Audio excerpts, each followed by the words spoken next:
risk and the type of risk.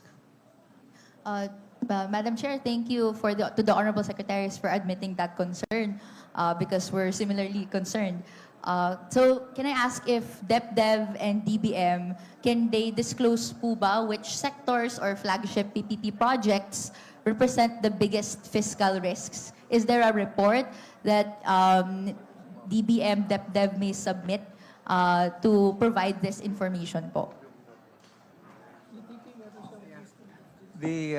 The PPP Center, which is the custodian of records for all PPP projects, can provide that information. Except for those, of course, there are confidentiality information there, but I think for information of that nature, that should be they can be made publicly available. So, Madam Chair, Honorable Secretaries, can we get a commitment that we will be able to receive a report on these information? We can. We will ask our PPP Center to provide that, Madam Chair. Okay, thank you very much. Thank you for also mentioning the risk management program. For years now, but I think we just started 2024, we've included in the budget a provision regarding RMP, and it covers commitments made by obligations of government in PPPs. Can DBM and DEPDEV provide a breakdown on how much has been dispersed annually for RMP and for which projects? So there's a line item, but has that been dispersed? Can a report be provided? To date, there's none yet.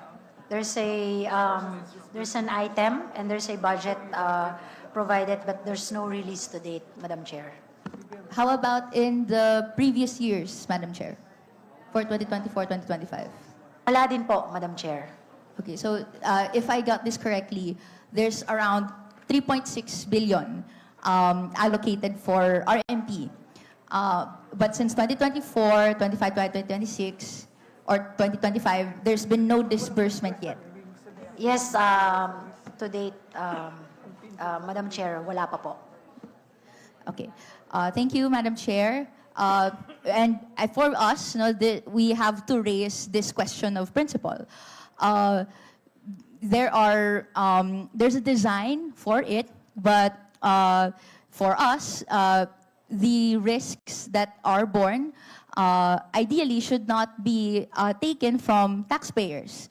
So to ask, why does government continue to assume fiscal risks on behalf of private corporations through these guarantees? Shouldn't corporations bear the commercial risks fully for their investments instead of passing them on to taxpayers? There was a discussion earlier that private sector is usually the one that invests, but there's still RMP. Maybe can Madam Chair, can I ask the Honorable Secretaries to enlighten us on the principle?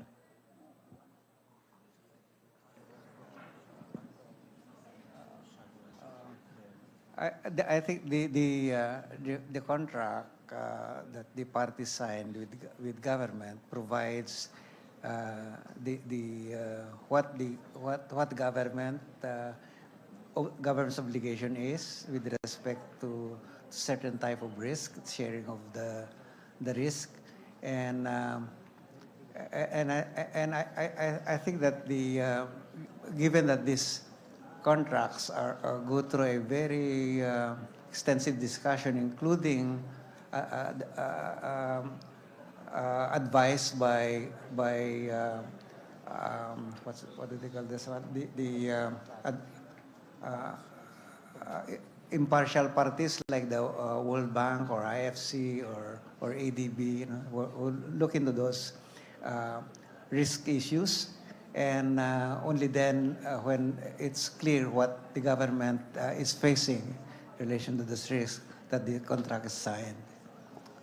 And this would be my last question for the interpellation, because for us, instead of assuming these risks, the budget that is provided in this line item could have been instead funneled into social services.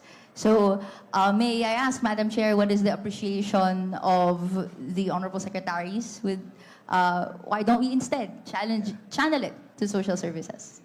Yeah, let's put it this way, Madam Chair. We don't have enough money. Government doesn't have enough money and doesn't have enough expertise and doesn't have the technology in building all the infrastructure that we need. And the private sector has the money, has the technology, has the good management practices, and we invite them to come in. Now, so I guess the question is, will that sort of fees that the government will pay in the if that risk materialize, more costly for government than the lack of services or the poor quality of services that people face. For example, if you have been to Cebu, the news airport in Cebu, International Airport, that's highly regarded as one of the best operated airports now, and that's PPP.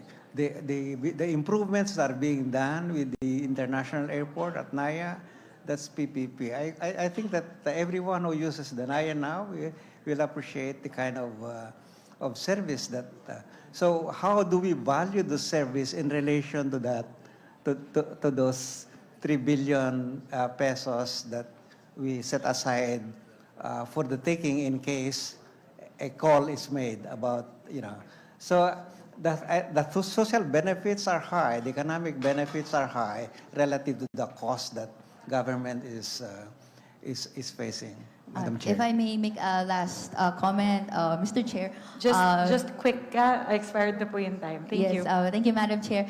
Actually, the topic of NAIA privatization is specifically or precisely the subject of the resolution that the Makabayan bloc has filed, and the discussion of whether it's whether we can escape the debt trap that we are in is a subject of a different, maybe a more expansive committee or discussion that we'd like to undertake at a future date. Thank you very much for the time, Madam Chair, Honorable Secretaries. I yield to the floor. Thank you very much, Representative Ko. Madam Chair. Yes, SVC Garcia. Madam Chair, after more than 10 hours of exhaustive discussion, may I now move that we terminate the budget briefing of the DBCC? I so move, Madam Chair.